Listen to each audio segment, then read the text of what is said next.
Nathan Carver, nawalan ka na talaga. Yan ay reef zone. Lulubog ang bangka natin. Kung gusto nating may mahuli, kailangan nating tumawid sa reef. Mas magulo ang dagat, mas mataas ang presyo. Kapit lang kayo, ha? Ingat sa mga bato sa harap.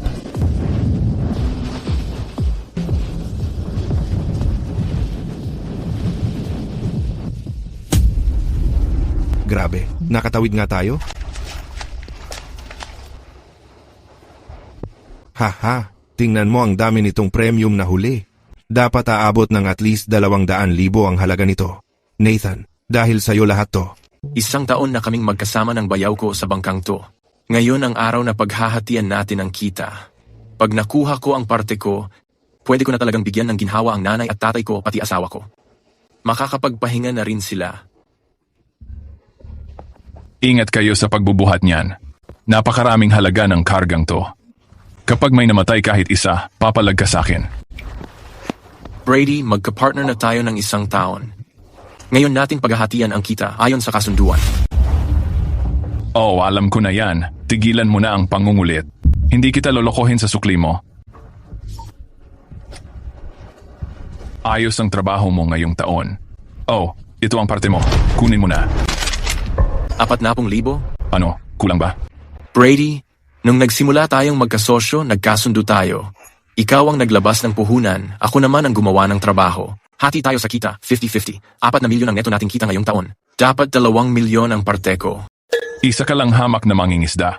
Bakit ko naman kailangang hatiin sa iyo ang kita? Ako ang nagbayad para sa bangka. Pati pera sa gasolina, akin din. Ikaw, trabaho lang ang ambag mo sa paghuli ng isda. Sa ganyang trabaho mo, kahit sino pwede kong kunin. Kung ayaw mong magtrabaho, umalis ka na lang. 1 taon na ang nakalipas. Palaging walang huli ang bangka ni Brady. Mas malaki pa ang nalulugi niya kaysa sa kinikita. Kaya nakiusap siya sa akin na noong parang iyon ay unang naging unang pag-aalalay na mag-resign at tulungan siya. Nathan, sa galing mo magpatakbo ng bangka at mangisda, bakit nagtatrabaho ka pa rin sa iba? Bakit hindi ka na lang sumama sa akin? Madali lang, flexible pa. Pamilya na ang negosyo namin. Pero hindi naging madali para sa akin ang makarating kung nasaan ako ngayon. Tingnan mo, kompleto na lahat sa lugar ko. Ako na bahala sa puhunan, ikaw na lang magtrabaho. Hati tayo sa kita, 50-50. Nathan, para na rin sa kapatid kong babae, sumama ka na sa akin. Siya na nga. Sa loob ng 1 taon, yung halos bagsak na negosyong pangingisda, napalago ko at ginawa ko itong #1 sa pantalan. Hindi ko akalaing dito rin mauuwi ang lahat. Nathan, kunin mo tong 40,000 dolyar. Bilhan mo naman ng bagong damit ang kapatid ko. Huwag kang sobrang kuripot palagi. Hindi ko talaga alam kung anong nakita ng kapatid ko sa'yo. Gets Kona. Ang hamak na mangingisda, dapat talaga nasa laot lang. Huwag kang puro pangarap at tanong ng tanong ng mga walang kwenta. Hamak na mangingisda? Sige nga, tingnan natin. Kung wala ang hamak na mangingisdang to, tingnan natin kung makahuli ka pa ng kahit anong isda. 3 taon nang napabayaan ang bangka ni Lolo. Hindi ko nga alam kung umaandar pa yon.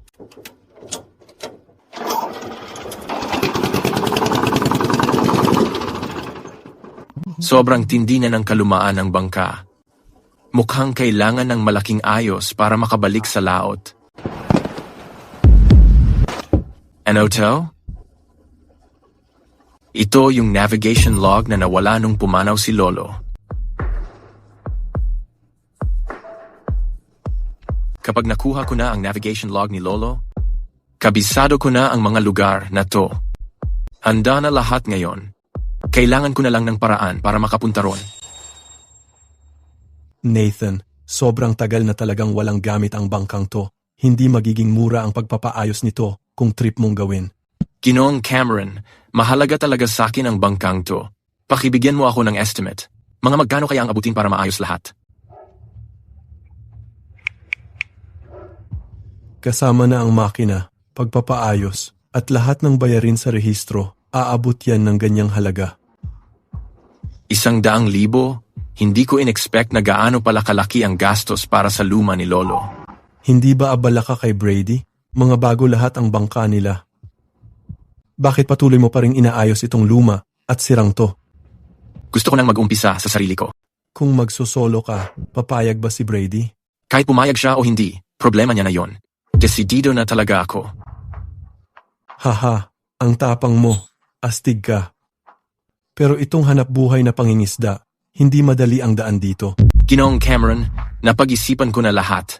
Ang problema lang ngayon, kulang pa talaga ako sa pera. Tungkol sa gastos sa pag-aayos, pwede bang hulugan ko muna ito? Oo naman. Dahil na rin sa pinagsamahan namin ng lolo mo, tutulungan kita. Salamat, Ginoong Cameron. Hello? Mabibitin ang break mo. May event ang Grand Harbor Seafood next month. Diretso ka na agad alis sa loob ng 5 araw. Sipo. Pumirma na ako ng kontrata para sa collab na to. Pag may nawala man lang na kahit isang sapitan ng alimango, babawasan ko ng kulang iyong sahod. Naiintindihan ko. Brady, sa loob ng 1 linggo, maghanda ka sa sorpresa.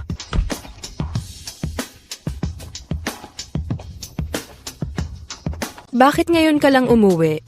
Naabala ako sa mga ayos ng bangka. Mukhang malaki bonus mo ngayong taon Kumakalat balita sa pier, ang wild daw ng kita. Sabi nila, 4 na milyon kinita ni Brady ngayong taon. Ito lang bonus ko ngayong taon, 40,000. Ano, 40,000 lang? Hindi ba nagkasundo na kayo dati na hati sa kita? 50-50? Paano nagawa ni Brady yun sa'yo? Sa kanya kasi ang bangka, siya rin naglabas ng puhunan. Kargador lang talaga ako. Hindi na rin masama ang 40,000. Kung hindi mo lang sana iniwan trabaho mo para tumulong kay Brady sa bangka, hindi naman siya aasenso ng ganyan. Grabe, para ka lang niyang sinipa palayo. Ang totoo, umuwi ako ngayon. Para pag-usapan to sa inyo. Ayoko na magtrabaho kay Brady. Magsusolo na ako. Mag-isa ka ba? Nathan, sigurado ka ba dito? Sigurado ako. Kukuha tayo ng sarili nating bangka sa pangingisda. Sa galing ko, siguradong mas malaki ang kikitain natin kaysa ngayon at atin lang lahat yon. Dahil napagdesisyonan mo na, ayusin mo yan. Nandito ang 50,000 na ilang taon naming inipon ng nanay mo. Kunin mo. Asawa ko, ito ang dote ko. Kunin mo na lahat. Gumawa tayo ng magandang buhay para sa atin. Mahal. Huwag kayong mag-alala. Sisiguraduhin kong magiging maganda ang buhay ninyo. Ginoong Mason, kumusta na po ang paghahanda sa mga lamang dagat para sa pagtanggap ko sa susunod na buwan? May kontrata tayo. Kapag pumalpak ang pagtanggap, dapat mong bayaran lahat ng magiging lugi ko. Huwag kayong mag-alala, Ginoong Dalton. Papalargahin ko agad ang mga mangingisda ngayon din. Hindi kami mail late sa deadline.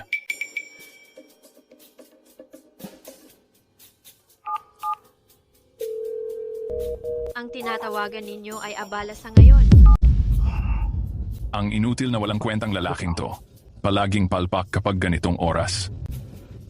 Nathan, pumalaot ka na kaagad ngayong gabi. Kapag naantala ang pagtanggap ni Ginoong Dalton, tatanggalin kita.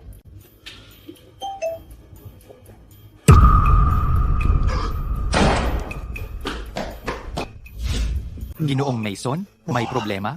May nakakita kay Nathan na sumakay ng hindi pamilyar na bangkang pangisda palaot. Baka solo niyang ginawa? Ano?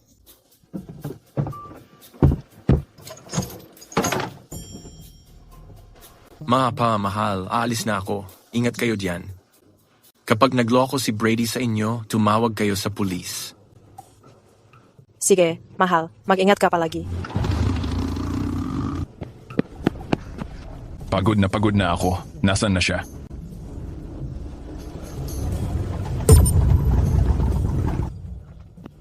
Nathan, bumalik ka rito.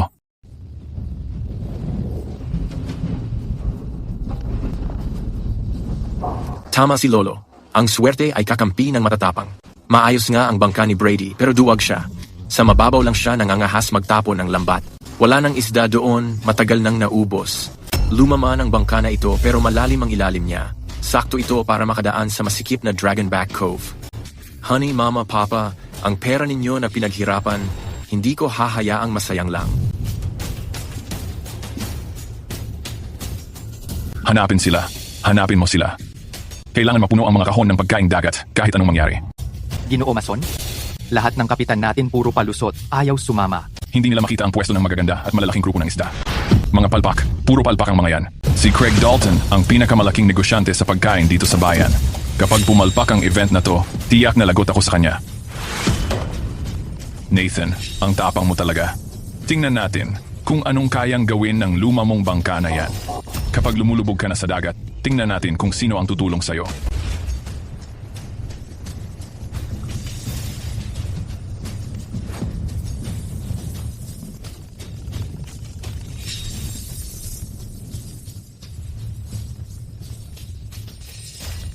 Nahuli ko sila. Totoong mga wild na dalagang bukid to. Lolo, hindi mo pala ako niloko.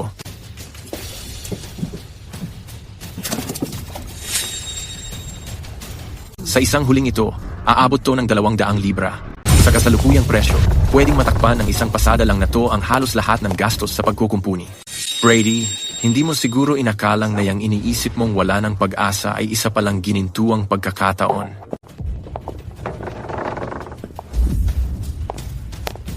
Uy,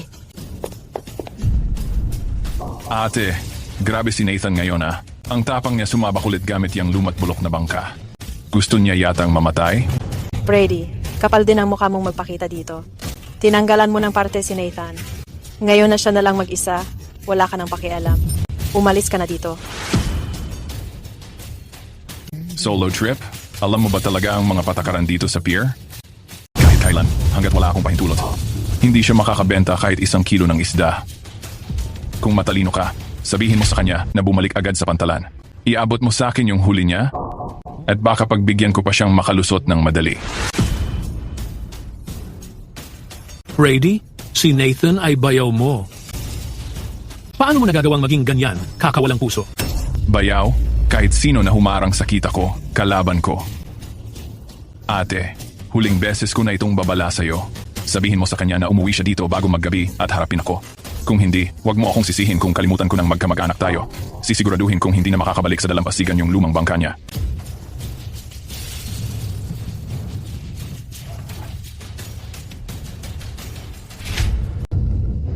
Nathan.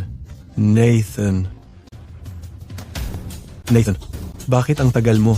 Si Brady puro salita sa pier. Sabi niya, kung may bumili ng isda mo, parang sinusuway siya. Huwag kang mag-alala, Mr. Cameron. Kung ayaw niya, siguradong may iba na gustong-gusto niyan.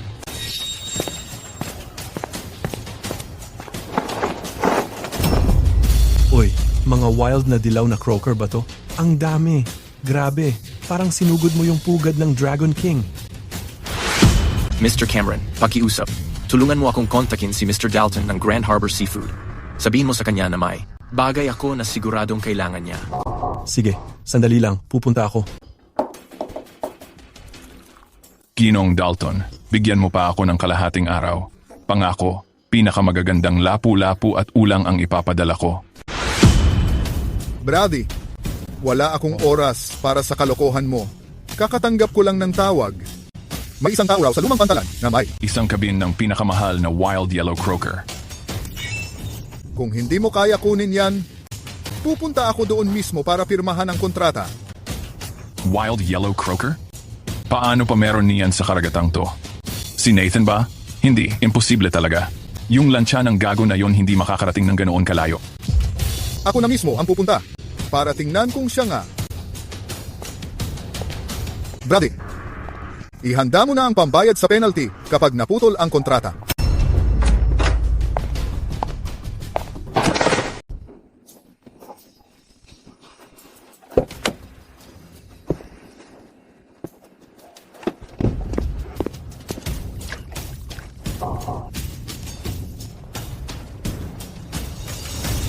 Maganda ang kalidad, gintong-ginto ang kulay. Ang mga kaliskis, perpekto.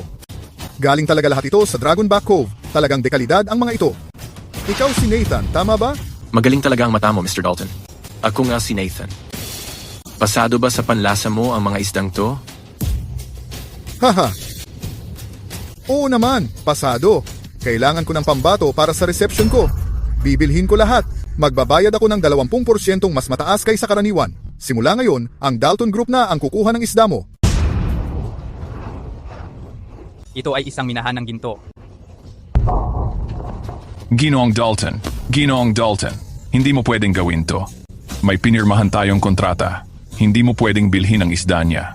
Kontrata? Sabi sa kontrata, kailangan mong magbigay ng premium na seafood. Nagbigay ka ba ng ganun? Si Brady, isang taong walang talento at sakim na niloloko ang mga kasosyo niya at gusto niyang angkinin ang lahat para sa sarili niya, hindi siya karapat-dapat makipagnegosyo sa akin. Nathan, wala kang utang na loob na bata ka. Kinamit mo ang mga ruta ko sa pangingisda. Dapat akin ang huli na yan. Ibigay mo na. Mga ruta mo? Brady, imulat mo ang mga mata mo at tingnan mong mabuti. Ito ang mga log na minana ko pa kay Lolo. Yang tinatawag mong mga ruta. Yan lang ang basic na itinuro ko sa iyo noong isang taon. Tinawag mo akong mababang mangingisda. Ngayon, kung wala itong mababang mangingisda, ni hindi ka makakalapit kay Ginoong Dalton.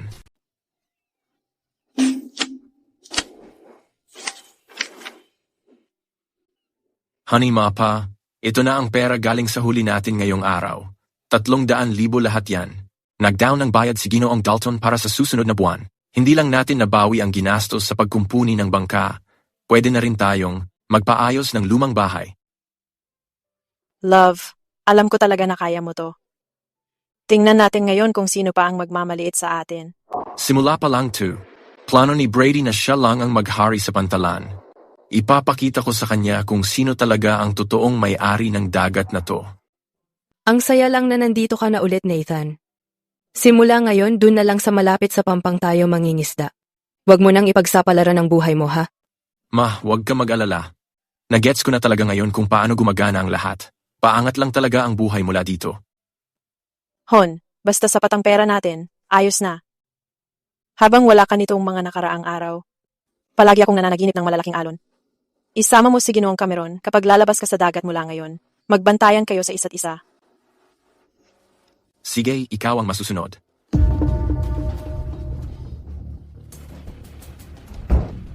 Ito ang bumubuhay sa pamilya natin. Hindi pwedeng makita to ng mga hindi atin. Nathan, saan ka na naman natutulala? Wala naman. Iniisip ko lang na pupunta ako sa pantalan bukas para mag-ayos ng mga lambat.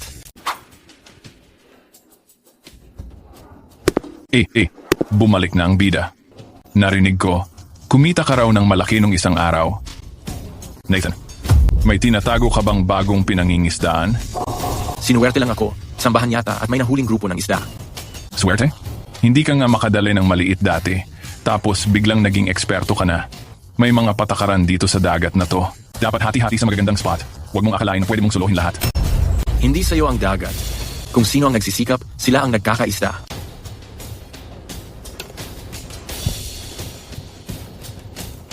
Nathan, pasensya ka na talaga. Binili na ni Brady lahat ng diesel para sa araw na to. Kung gusto mo magpa-refuel, kailangan mo pang maghintay hanggang sa susunod na linggo. Sa susunod na linggo pa, wala na yung mga isda nun. Halatang gusto talaga ni Brady na hindi tayo makalaot. Ayos lang, Ginoong Cameron. Pupunta kami sa tindahan ng supply ng sakahan sa bayan para kumuha ng maramihang gasolina. Medyo abala lang ito, pero hindi ito makakapigil sa amin. Nathan, nagpakalat na sina Brady ng balita. Sinabi nila na sino mang tumulong sa'yo na baguhin ang bangka mo magkakaproblema sila kay Brady at sa grupo niya. Maliit lang ang negosyo namin dito. Pasensya na. Ayos lang. Ako na lang ang magwe-welding.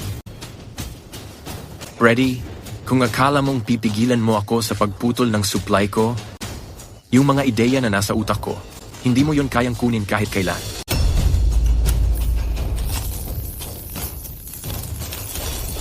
Nathan, naiinggit si Brady sa kinikita mo.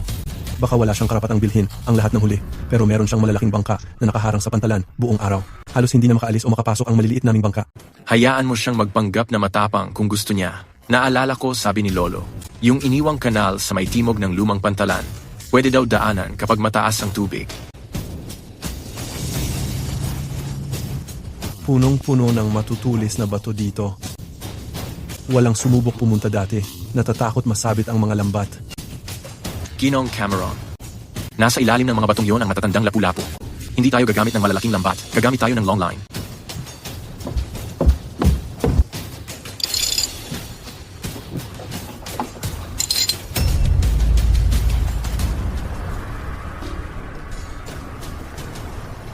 Brady, gusto mo bang lumapit at tingnan? Huwag kang magmadali. Punta tayo doon kapag nagsimula na siyang hilahin yung lambat. Hindi ako naniniwala na kaya niyang gawing ginto yan.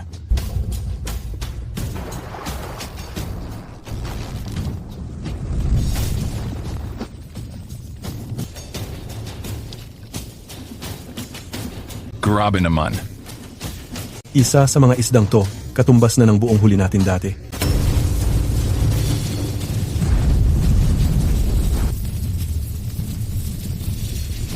Bakit hindi mo sinabihan yung mga kasama mo na may nahanap kang ganitong kagandang pwesto? Ang ganda dito, Nathan. Brady, international waters na to. Kahit sino pwedeng pumunta rito. Kung kaya mo, sige, ihulog mo yung pangisda mo.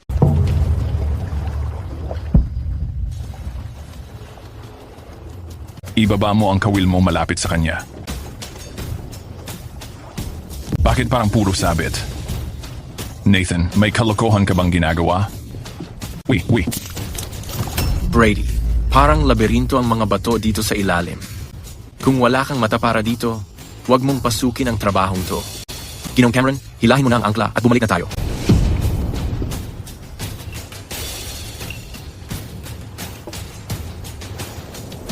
May kakaiba talaga. Dati mahina ang loob ni Nathan. Ngayon, para bang ibang tao na siya. Yung paraan niya ng paghulog ng kawil, sobrang pino at walang awa. Parang kita niya mismo ang ilalim ng dagat. Brady, sa tingin mo may natagpuan siyang kung anong kayamanan? Narinig ko kasi na may mga matatandang mangingisda na nagiiwan ng mga sikreto o tip bago sila mawala. Mga sikreto? Yung lolo niya talaga ang pinakasikat na timonero dito noon. Posible kayang may naiwan talaga siya?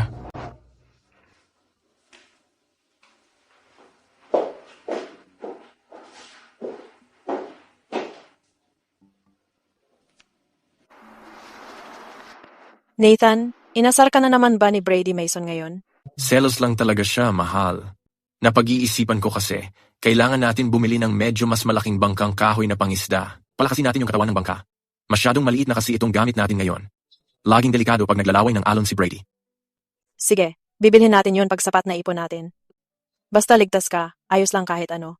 Nathan, narinig ko na maayos daw ang trabaho mo kasama si Cameron. Pwede mo ba kaming tulungan din? Sobrang angas ni Brady at ng grupo niya. Inangkin na nila lahat ng magagandang pangingisda. Hindi na nga kami kumikita para sa gasolina. Kaya ko kayong tulungan, pero may patakaran ako. Bawal manghuli ng maliliit pa na isda. Bawal ang dinamita. Kailangan sundin natin ang mga matatanda at alagaan ang dagat na to. Siyempre, basta may maipapakain kami sa pamilya, susunod kami sa'yo. Ginoong Carver, mukhang namumuo ka ng grupo para gumawa ng sariling barkadahan. Balak mo ba akong kalabanin? Brady, lahat naman tayo nagsisikap lang mabuhay. Daan mo ang lakad mo, kami.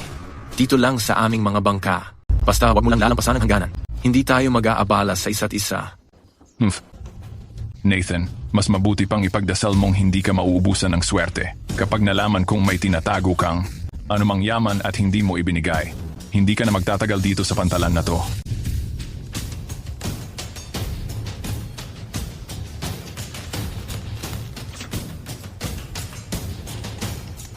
Lolo, hindi lang naman diary ang iniwan mo, kundi pati ang puso mong nagtatanggol sa dagat. Pera lang ang habol ni Brady. Hindi niya kailanman maintindihan ang dagat na to.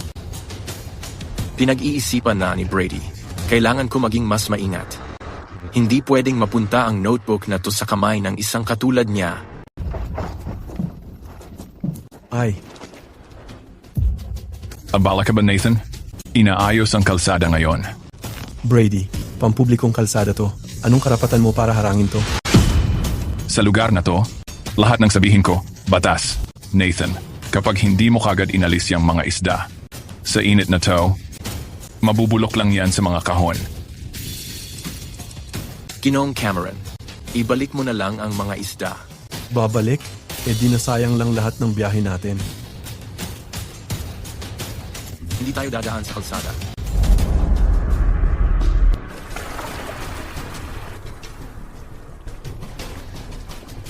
Nathan, bilisan mo.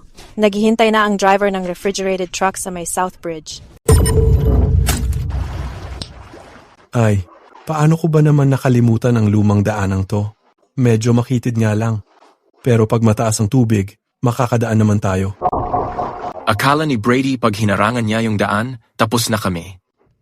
Nakalimutan niya, sanay kami sa dagat. Ang daming daan sa tubig. Yung Meridian Channel na nasa talaan ni Lolo. Matagal nang tinambakan ng putik. Pero kung saktong oras lang ng pagtaas ng tubig, makakalabas tayo dito.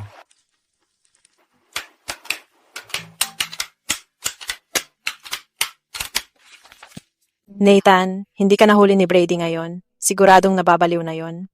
Nakita ko siya pagbalik ko. Nagbabasag ng bote sa pantalan. Habang lalo siyang nagagalit, lalong dumadami ang gagawin niyang laban sa atin, mahal. Kung lalabas ka sa mga susunod na araw, isama mo ang asawa ni Mr. Cameron. Huwag mong lalakarin mag-isa masyado malayo. Alam ko, mag-ingat ka rin. Sigurado akong iniisip niya kung paano mo nga ba nililipat ang kargamento. Brady, kukunin ba talaga natin yung libro na yon? Paano kung mahuli tayo? Tumahimik ka. Mas madulas pa, sa palaka yung batang yun ngayon. Talagang dahil sa notebook na iyon. Kapag nakuha natin yun, lahat ng premium goods sa Stonecrest Reef atin na.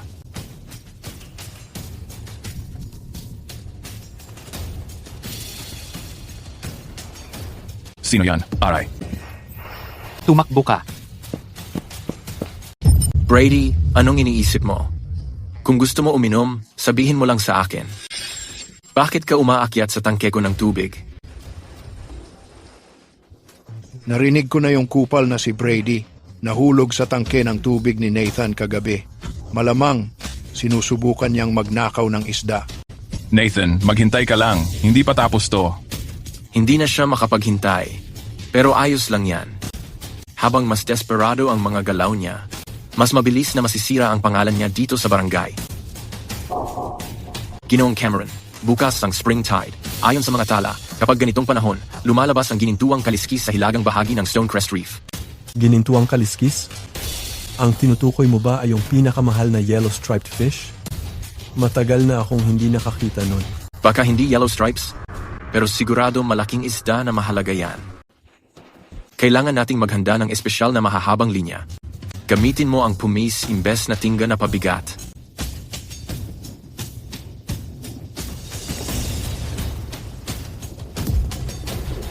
Ayan na, itong golden head na to, siguro mga 50 libra ang bigat. Totoong ginto talaga ang mga kaliskis. Kahit hindi ito isang higanteng croaker, panalong-panalo parang tong golden threadfin na to. Kapag ganito kalaki, bihira kang makakita ng ganito sa buong estado. Ginong Cameron, pakiikot ng todo ang oxygen sa live well. Hindi nating ibebenta ang isdang to sa restaurant. Pupunta tayo sa Seafood Expo ng county. Ang reputasyon ng isdang ito ay sapat na para ilagay ang kooperatiba natin sa mapa sa buong bayan. Hindi na tayo mapipigilan ni Brady pagkatapos nito. Bihira talaga ang ganitong laki at kalidad. Ginoong Carver, paano ninyo napanatiling buhay ito habang nililipat? Ito ang eksklusibong live water. Teknolohiya sa transportasyon ng kooperatiba namin.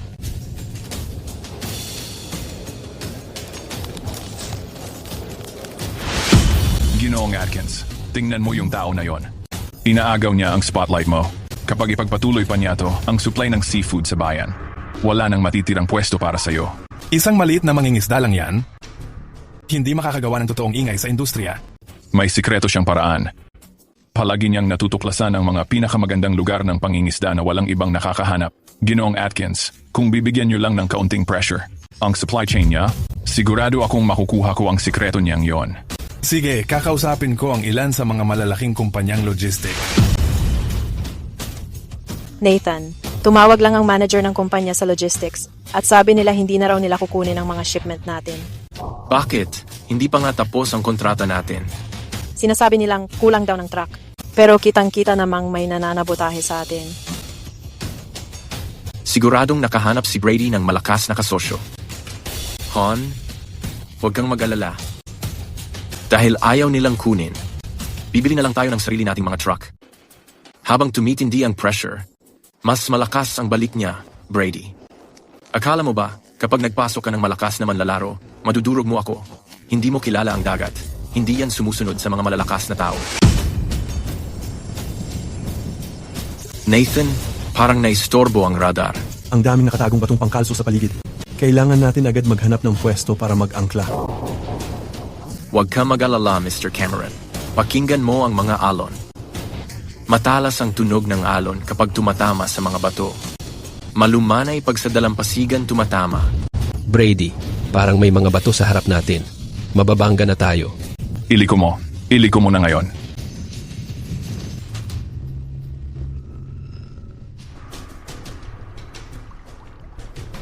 Siya. Paanong nakakakita siya kung saan siya papunta? Iyan ang itsura ng galing, Brady. Kung wala kang gamit, huwag mong subukan ang trabaho. Lahat, ilabas nyo na ang mga isda. Bukas, o-orderin na natin ang truck. Medyo luma na yung truck ni Ginoong Carver, pero imported ang cooling unit nun. Sobrang presko pa rin lahat ng laman nun. Nathan, halos naubos na natin ang ipon dito. Paano kung sakali na? Ginoong Cameron, kung wala tayong sariling truck, lagi tayong dehado sa kanila. Sulit naman ang gastos dito.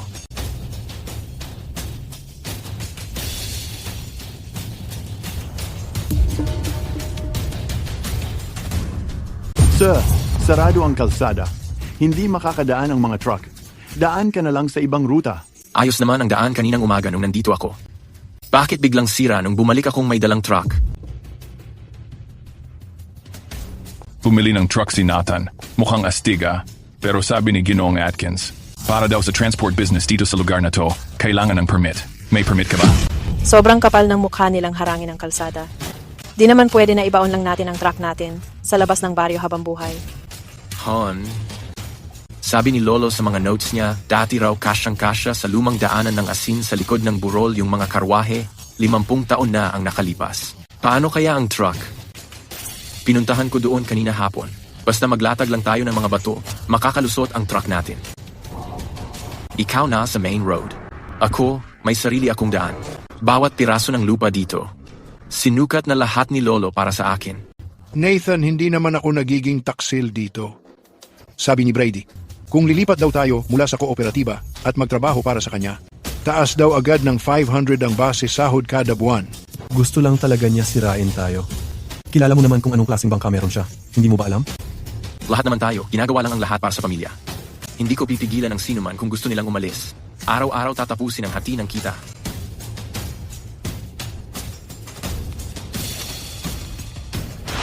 Walang utang na loob yang mga yan.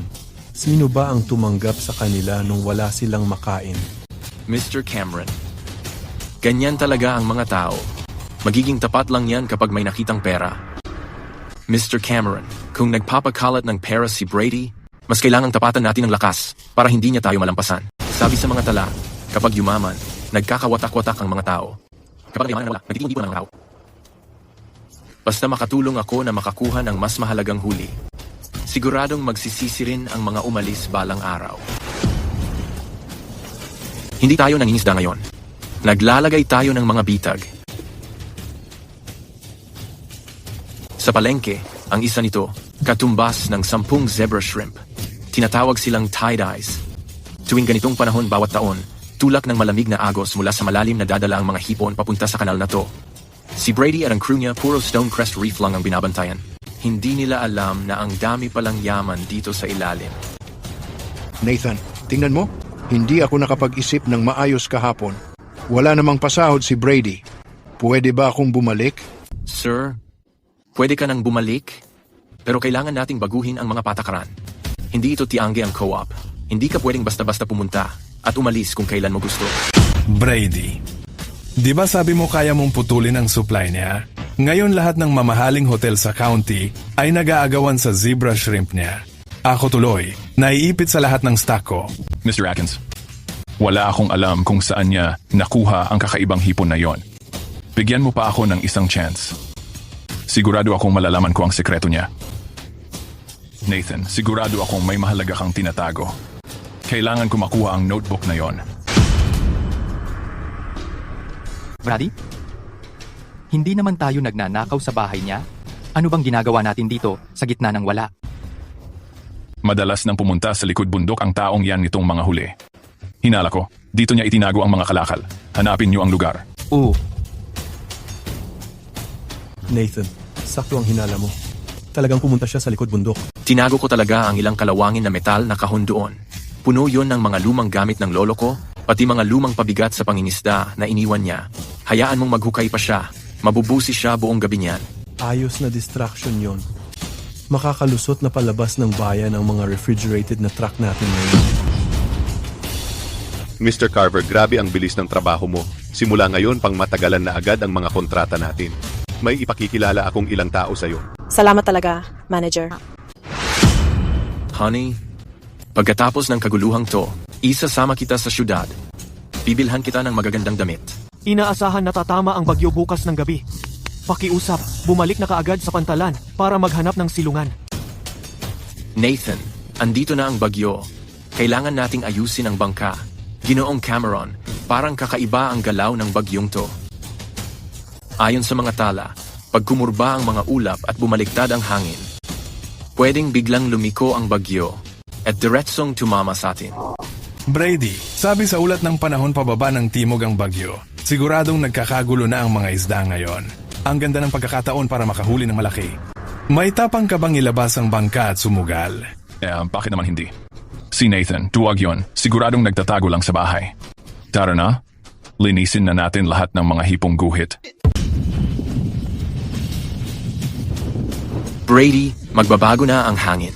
Kapag pumalaot ka ngayon, parang nagpapakamatay ka na. Nathan, takot ka lang na baka bawasan ko ang kita mo. Mabulok ka na lang diyan sa lungga mo. Ayon sa mga tala ni Lolo, pinakamapanganib daw itong mga bagyong bumabalik. Brady, tinataya mo ang buhay ng mga tao. Nathan, nag-update na ng forecast ang weather station. Totoo ngang lumiko ang bagyo. Diretso na siya papunta rito. Sabi ni Ginoong Cameron, bawal daw lumabas ang kahit sino. Naabot mo na ba ang bangka ni Brady? Hindi ako makakonekta. Walang-wala talagang signal. Narinig ko, na-trap daw sila. Nasa labas daw sila ng bahura. Nathan, pumasok ka na sa loob. Naglalaglagan na ang mga bubong. Honey, minsan isinulat ni Lolo yan dati. May isang funnel bay sa bandang hilaga ng Stonecrest Reef. Isa itong natural na pantalan. Kung matalino si Brady, may pag-asa siyang makatakas kung magtatago siya doon. Gusto mo pa rin siyang tulungan? Pagkatapos ng ginawa niya sa atin? Hindi ko siya iniisip. Iniisip ko yung mga kapitbahay natin na nasa bangka. Sila ang bumubuhay sa mga pamilya nila. Mr. Cameron, mula sa direction ng funnel bay nang galing ang flare. Hindi sila makakapasok. Puno ng mga nakatagong batuhan ang lagusan. Anong gagawin natin? Hindi makalabas ang mga rescue boat sa ganitong panahon. Ako na ang bahala sa walkie. Pupunta ako sa lumang parola. Pinakamalapit iyon sa funnel bay. Pwede kong gamitin ang signal code at mga ilaw para gabayan sila. Ginoong Cameron, tulungan mo akong gawing matibay ang base ng lampara. Igalaw mo ang ilaw pakaliwa. Brady, tingnan mo. May ilaw sa lumang parola. Yun ba ang Golden Bay Navigation Light? Multong ilaw yan. Sinusumpa ako ni Nathan hanggang kamatayan. Ilaw para sa gipyan. Tama ang ritmo. Iyan ang Golden Bay signal na namana natin mula sa matatanda sa baryo natin.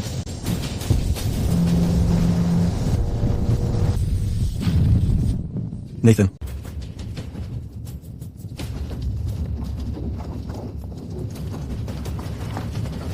Sawyer, kung hindi dahil sa mga ilaw na yon, lahat kami, 2 katao, maliligaw sana kami sa Stonecrest Reef. Buti na lang talaga at nakabalik ka. Basta ligtas ang lahat, maaayos naman ang bangka. Nathan, huwag mong isipin na dahil sinagip mo ako, bayad ka na sa pag-agaw mo ng negosyo ko. Brady, isang kapitbahay ang sinagip ko, hindi ikaw. Kung gusto mong manatiling nagtatrabaho rito sa dagat, itigil mo na yung mga kalokohan mo. Ngayon pati buong baryo, sinasabi nilang ikaw daw ang muling isinilang na hari ng dragon sa dagat, na kaya mong mahulaan ang hinaharap. Walang ganyang muling isinisilang. Lahat yan ay mga natutunan ko mula sa lolo ko. Pero mahal, mula nang bumagsak ang parola, siguradong magtatanong si Brady kung paano ko nalaman ang tungkol sa dalampasigan na yon. Kailangan nating mag-ingat at huwag maging maingay. Brady, ang tanga-tanga mo talaga. Hindi mo lang siya napigilan, pati hinayaan mo pa siyang maging bida ng bayan. Mukhang may guide siya tungkol sa paghahanap ng pagkain. Yung lolo niya, hippie-hippie raw dati. Kapag nakuha na natin yung libro na yon, atin na lahat ng sikreto nitong dagat. Since hindi umeepekto yung maayos na usapan, lalaruin na natin ang patapangan. Gusto niyang magtayo ng cooperative, di ba? Sisiguraduhin kung hindi man lang siya makapagpalutang ng bangka. Sir Carver, pasensya na po. Nakareceive po kami ng abiso mula sa itaas. Dahil sa kakalipas lang na bagyo, itinakda pong ecological reserve ang lugar ng Stonecrest Reef. Panandaliang ipinagbawal ang lahat ng commercial fishing. Ha? Paano na yung mga zebra shrimp natin? Paano na yung mga bangka ni Brady? Pang-research support po ang mga bangka ni Sir Mason. Hindi po sila kasali sa pagbabawal. Kita naman na pinapaikot-ikot lang tayo ni Nathan. Anong gagawin natin ngayon? Ginoong Cameron. Sinara niya yung Stonecrest Reef. Pero hindi niya kayang harangin yung malalim na parte ng dagat na malayo sa mapang. Yung bukas na dagat? Malalaking barko lang ang nagsusugal pumunta roon. Yung mga bangka natin, maliit lang. Paghihiwa-hiwalayin natin yung mga lumang bangka natin para makabuo ng parang mothership na sistema. May paraan daw dito ayon sa mga tala. Talagang gagana ba to? Mukha kasing kakaiba. Matatag ang katamaran. Kaya nilang sumabay sa malaking alon. Ilalagay natin direkta ang mga refrigeration unit mula sa cold chain truck sa mismong platform. Agad nating 5 flash freeze ang mga huli. Para siyang mobile na processing plant sa laut. Hahaha. Balak mo bang dalhin tong lumang-luma mong bangka sa laot? Mas mabuti pang umasa kang di pa to magkakalas. Bago ka pa makakita ng isda. Brady, kita tayo sa laut. Hindi lang isang malaki ang meron sa laut. May mga lihim din itong taglay na hindi na nakumpirma ng lolo ko. Ginoong Atkins, Brady. Hinadlangan mo ang daan ko para mabuhay, pero tinuruan mo akong hanapin ang yaman. Ginoong Carver, tungkol dito sa estruktura ng barkong to. 30 taon na akong naglalayag, ngayon lang ako nakakita ng ganito. Kapag may dalawang bangka na magkatabi, ang gitna ang pinakabigat ang dinadala. Kung lalampas sa 3 metro ang mga alon, kaya ba talagang tiisin ng steel frame na to? Ganun ang prinsipyo ng katamaran. Basta mababa ang sentro ng grabidad, mas matibay talaga siya kaysa sa isang ordinaryong bangka. Cameron, handa na ba ang cooling unit? Handa na. Malakas itong second-hand na German unit na to. Pag nailabas na ang mga isda sa tubig, yayelo agad sila hanggang -40 sa loob ng 3 minuto. Hindi lang ito basta bangkang pangisda. Parang planta na itong gumagala sa dagat. Makinig kayo lahat. Hindi tayo pupunta sa Stonecrest Reef ngayon. Sa Outer Ocean Rift ang punta natin. Malalim ang tubig dun at malalaki ang isda, pero mas delikado rin doon. Sino ang game sumama sa akin sa malaking huli? Oh. Sir Atkins, grabe talaga si Nathan. Desperado na. Pinagtagni-tagni lang niya yung mga lumang tabla, tapos kinabitan pa talaga ng cooling unit. Akala niya aircraft carrier na yung bangka niya? Dun sa Outer Ocean Rift, umaabot ng 5 metro ang mga alon. Parang hinahamon niya ang sarili niya sa kapahamakan. Huwag mo siyang maliitin. Mukha mang pangit ang bangka niya. Pero sobrang tibay niyan. Gusto niyang lampasan ang harang natin at dumiretso sa malalim na parte para kunin ang kargamento. So, anong gagawin natin? Hayaan mo siya. Pagdating niya sa malalim na tubig, dalhin mo roon ang Voyager natin. Hindi natin kailangang banggain siya. Gumawa lang tayo ng malalakas na alon malapit sa kanya at kusa nang magigibay ang lumang bangka niya. Nathan, 400 metro na ang lalim ng tubig. Gulo na ang radar natin. Sobrang komplikado ng mga alon dito sa ilalim. Sir Cameron, ito na ang gitna ng thermal convergence. Sabi sa journal ni Lolo, kapag dumadating ang malalakas na agos tuwing tagsibol, umaangat ang masustansyang tubig mula sa kailaliman na umaakit sa pinakamagagandang grupo ng tuna. Ihulog mo ang linya hanggang 300 metro ang lalim. Hinahanap natin ang itim na ginto sa mga tubig na to. May huli na, parang mahigit 500 kilo to. Hawakan mo ng maayos at simulan mo ng igpitan. Dahan-dahan mong hilahin paakyat. Huwag mong hayaang mabali ang kawil. Teka, yan ba'y isang bluefin? Sandali lang. Iyan ang alamat na golden scaled bigay. Bilis, ibaba ang lift. Diretso sa malamig na imbakan.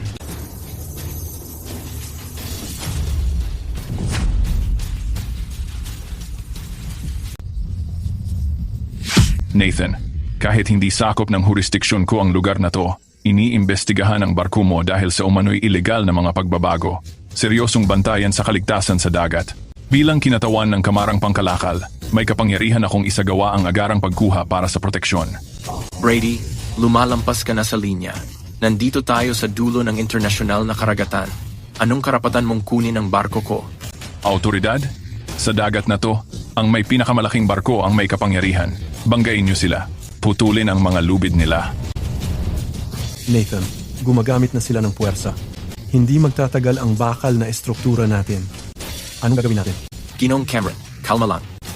Sabi ni Lolo, may echo wall raw sa dulo ng fracture zone. Espesyal yun na vortex na nabuo dahil sa ayos ng mga reef sa ilalim ng tubig. Mabibitag ang mga monohull sa mga ipo-ipo. Pero ang katamaran, pwedeng gamitin ang pagkakaiba ng buoyancy para makatawid. Bilisan pa natin, pasukin natin ang whitewater stretch. Nasa misyong pampatiwakal siya. Sundan siya. Di ako naniniwala na makakaraos yung lumang barkong yan. Ni yung barko kung may timbang na 1,000 tonelada, hindi nga kinaya eh.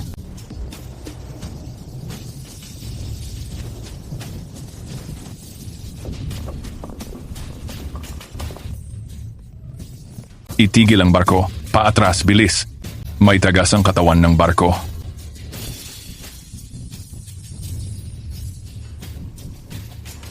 Nathan, tara na.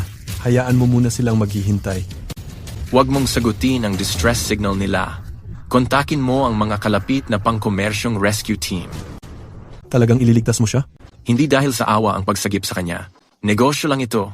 Gusto kong makita ng lahat sa pantalan kung paano natalo ng lumang kahoy na bangka ko ang ipinagmamalaking barko ni Brady. Mr. Atkins, Brady, tapos na ang panahon ninyo. Ayos, mga tropa. Ayos, mga tropa. Nathan, hindi lang basta pangingisda ang ginagawa mo. Para ka nang namumulot ng ginto sa dagat. Sulit itong huli. Aabot to ng 5 milyon. Balikan mo si Mr. Atkins at sabihin mo, pwede niyang harangin ang Stonecrest Reef, pero hindi niya mahaharang ang buong dagat. Simula ngayon, opisyal ng papalitan ang pangalan ng kooperatiba Sequest Marine na tayo ngayon. Higit pa tayo sa inakala niyang kaya natin. Nathan, sa wakas hindi na natin kailangang sumunod sa kahit sino pa. Honey, simula pa lang ito. Binanggit din sa mga tala ni Lolo na sa mas malalalim na bahagi ng dagat, may paraan para baguhin ang kabuuang takbo ng industriya ng pangingisda gamit ang mga mapanumbalik na yaman. Brady, Mr. Atkins, panandaliang kita lang ang nakikita ninyo, pero hindi nyo alam ang kaluluwa ng dagat. Sa huli, sa mga gumagalang dito talaga napupunta ang karagatang ito. Mr. Carver, sa loob ng huling 2 araw, umabot na sa lampas 50 ang bilang ng mga mangingisdang nag-a-apply para sumali sa kooperatiba. Interesado silang lahat sa teknolohiya ng mothership natin at sa cold chain na diretsyong nagsusupply ng mga produkto. Nathan, sa totoo lang, yung batch ng Golden Bigee na nahuli mo nagpasabog ng malaking balita dito sa syudad. Ngayon, pila-pila ang mga procurement manager mula sa mga top na hotel sa opisina ko, lahat sila, Sequest Marine lang ang hinihingi. Pero kulang pa rin talaga ang mga barko natin. Dahil sa iisang binagong mothership lang tayo umaasa, hindi natin kayang sabayan ang sobrang dami ng order. Mr. Cameron, hindi po problema ang mga barko. Nakipag-ugnayan na po ako sa shipyard. Plano ko po na pagsamasamahin yung mga luma at nakakalat na bangka ng mga taga-barangay at pa-upgrade natin. Magbubuo tayo ng isang joint maritime fleet. Mr. Atkins, 14% na po ng customers ng cold chain wholesale market natin ang nawala. Diretsahan pong iniwasan ni Nathan ang distribution network natin at diretsyong nakipagkontrata ng pangmatagalan sa mga hotel. Putulin lahat ng supply ng gasolina niya. Kontakin ang mga autoridad sa dagat. Sabihin sa kanila na ang mga pagbabago niya sa makina hindi pa pumapasa sa kahit anong safety certification. Ilegal na conversion dyan. Alam ko kung ano ang nakasulat sa huling mga pahina ng notebook niya. Pupunta siya sa Meridian Channel para maghanap ng deep sea sea cucumber na maaaring anihin buong taon. Doon talaga ang malaking kita. Ang Meridian Channel? Delikadong lugar yan. Brady, ito na ang huling pagkakataon mo. Gamitin mo ang pinaka-advanced nating ice-breaking research vessel. Kung hindi natin makukuha, wasakin mo na lang.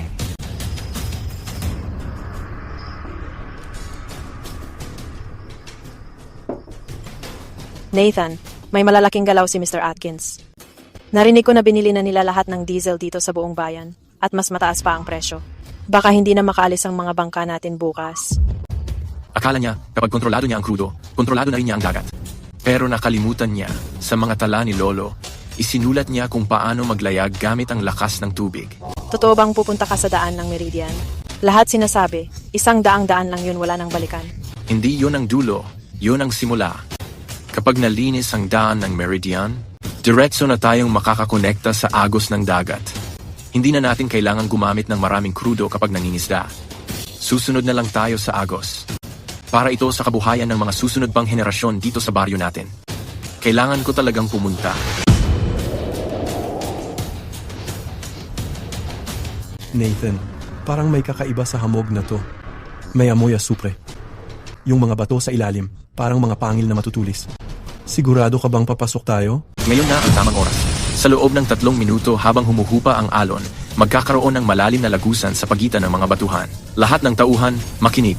Patayin ang power engine. Pumasok gamit lang ang layag at ang pag-inersya ng agos.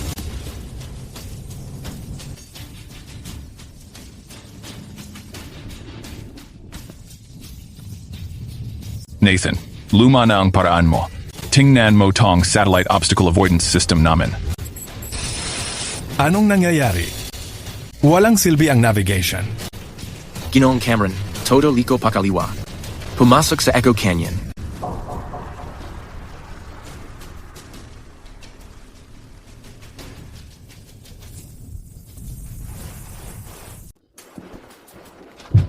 Nathan, kailangan nating bilisan. Bumabalik na agad ang tubig dagat. Iligtas mo sila. Batas yan dito sa dagat. Kapag iniwan natin silang mamatay, hindi na tayo makakabalik o makikita pa sa mga tubig na to. Ay. Aray. Aray. Ito ay malalim na dagat, Kilin Ginseng. Ang dami, para kang nakatagpo ng ginto sa ilalim ng dagat. Lahat, magtrabaho na tayo. Mga adulto lang ang kunin. Iwan lahat ng mga punla. Gusto natin ng pangmatagalang pagkakakitaan. Nathan, panalo ka. Pero para sa development rights nitong katubigan, kung wala ang suporta ko sa pera, hindi mo makukuha ang mga permit. Ginoong Atkins, hindi mo pa rin naiintindihan. Hindi ko talaga balak imonopolyo ang katubigang ito. Nagsumite na ako ng aplikasyon sa munisipyo para sa isang ecological fishing demonstration zone. Lahat ng kita mula rito ay ilalaan para sa pansyon at pagpapatayo ng paaralan sa baryo. Paano naman ako? Ang tagal ko nang sumasama sa'yo. Brady, ang mga pasahod mo sa mga lokal, dapat sagutin ng villa mo at ng natitira mong mga bangka. Simula ngayon, hindi na ikaw ang nasusunod dito sa pantalan. At hindi rin ako. Ang mga patakaran na ang masusunod ngayon. Ginoong Carver, ang tech ng barko mo at ang pagkakatuklas ng Meridian Channel ay tuluyang nagbago ng kasaysayan ng pangingisda rito sa Tin. Hindi lang ang estado ngayon, pati mga internasyonal na eksperto gusto nang makita ang modelo natin. Craig, manghingisda lang ako. Iniwan sa akin ng lolo ko hindi lang ang mga journal niya. Iniwan niya rin sa akin ang malalim na respeto sa dagat.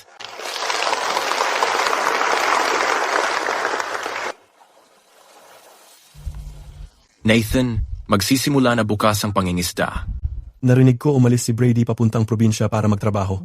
Nabili na rin ang kumpanya ni Mr. Atkins. Yung mga dividendo mula sa cooperative natin, naiinggit na tuloy ang sunod na bayan. Ayos lang mainggit sila. Ibig sabihin, tama ang ginagawa natin. Mr. Cameron, ikaw ang mangunguna sa grupo papuntang Hilaga bukas. Ako mismo ang mamumuno ng crew papuntang Laot. Aalis ka pa rin? Sapat na ang pera natin para sa panghabang buhay. Sa journal ni Lolo, may isa pang blankong pahina. Gusto kong makita kung ano talaga ang nakatago sa dulo ng dagat na yon.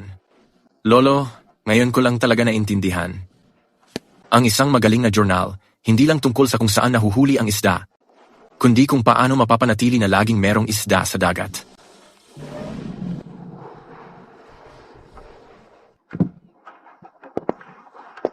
Nathan, bumalik ka na.